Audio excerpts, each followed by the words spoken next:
સુરતના ward number 17 વિસ્તારની વિવિધ સોસાયટીઓમાં ભારતીય જનતા પાર્ટીના ઉમેદવારો દ્વારા જોરદાર જનસંપર્ક અભિયાન હાથ ધરવામાં આવ્યું હતું.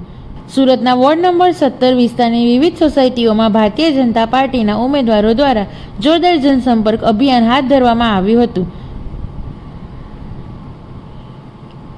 સુરત મહાનગરપાલિકાની સામાન્ય ચૂંટણી 2026 અંતર્ગત વોર્ડ નંબર 17 વિસ્તારમાં આવેલા સોસાયટીઓમાં ભારતીય જનતા પાર્ટીના ઉમેદવારો દ્વારા જોરદાર જનસંપર્ક અભિયાન હાથ ધરવામાં આવ્યું હતું.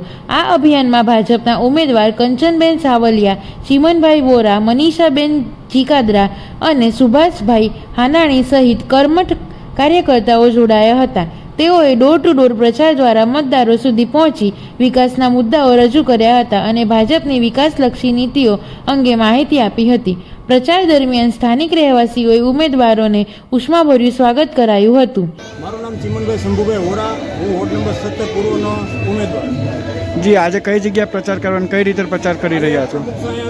સોસાયટી છે એની અંદર અમે ડોર ટુ ડોર પ્રચાર કરી રહ્યા છીએ. બહુ સારો બહુ પ્રતિસાદ મળી રહ્યો છે. આસપાસ ચોક્કસપણે અમે 4 ઉમેદવાર વિજય ભવો થવું. કેમેરામેન હેમાંશુ સાથે હર્ષિલ ધોળકિયા, સમય મિત્ર ન્યૂઝ, સુરત.